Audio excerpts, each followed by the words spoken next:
தமிழ்நாட்டிலிருந்து திருட்டு போன பல கோடி மதிப்பிலான சிலைகள் லண்டனில் உள்ள மியூசியத்தில் இருப்பது கண்டுபிடிக்கப்பட்டுள்ளது.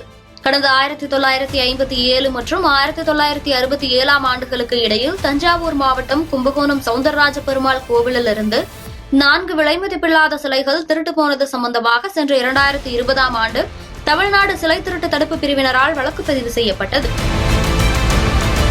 திருடு போனவை திருமங்கை ஆழ்வார், காளிங்க நர்த்தன கிருஷ்ணர், விஷ்ணு மற்றும் ஸ்ரீதேவி சிலைகள். இச்சிலைகள் வெளிநாட்டைச் சேர்ந்த சிலை கடத்தல் கும்பலால் சட்டவிரோதமாக கடத்தப்பட்டு விற்கப்பட்டது கண்டுபிடிக்கப்பட்டது. சிலை திருட்டு தடுப்பு பிரிவினரின் முயற்சியால் சிலைகள் 4ம் வெளிநாட்டில் உள்ள பல்வேறு அருங்காட்சியகத்தில் இருப்பது கண்டுபிடிக்கப்பட்டுள்ளது.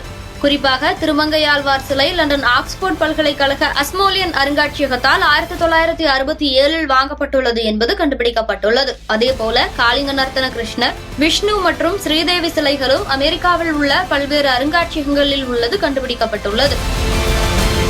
இந்த நிலையில் லண்டன் ஆக்ஸ்போர்ட் பல்கலைக்கழக அருங்காட்சியகத்தில் வைக்கப்பட்டுள்ள திருமங்கை ஆழ்வார் சிலை தமிழகத்தின் சிலை என அறிக்கை அனுப்பப்பட்டதை அடுத்து அதனை திருப்பித் தருவதற்கு லண்டன் மியூசியம் ஒப்புக்கொண்டுள்ளது. இதனைத் தொடர்ந்து தற்போது பல கோடி ரூபாய் மதிப்புள்ள திருமங்கை ஆழ்வார் சிலையை தமிழகம் கொண்டு வருவதற்கான நடவடிக்கையில் சிலை கடத்தல் தடுப்பு பிரிவு அதிகாரிகள் ஈடுபட்டுள்ளனர்.